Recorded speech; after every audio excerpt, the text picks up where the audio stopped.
Cuaca cerah, harga ikan di pasar Namlia tetap bersahabat. Cuaca yang bersahabat beberapa hari terakhir berdampak positif pada aktivitas nelayan dan harga ikan di pasar Impres Namlia, Kabupaten Buru. Berdasarkan pantauan tribunambon.com pukul 11 siang waktu Indonesia Timur, Kamis 30 Oktober 2025, harga berbagai jenis ikan masih terpantau stabil dan terjangkau bagi masyarakat. Di lapangan, harga ikan momar ukuran kecil dijual Rp20.000 per tempat. Sedangkan ikan komu ukuran besar dijual per ekor dengan harga bervariasi.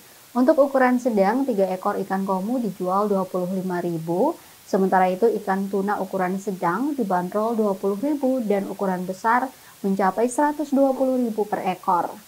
Ikan cakalang ukuran sedang dijual Rp20.000, ikan puri nasi 1 piring Rp10.000, serta ikan kawalinya 5 ekor sedang dijual Rp20.000.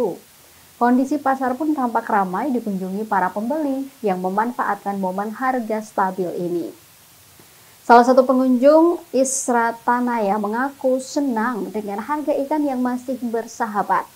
Ia berharap harga ikan dapat terus stabil agar masyarakat, terutama ibu rumah tangga, tetap bisa menikmati bahan pangan segar.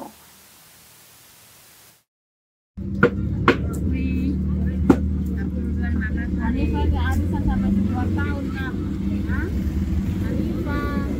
Arisan yang siapa? Ini.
Download Tribun X sekarang, menghadirkan lokal menjadi Indonesia.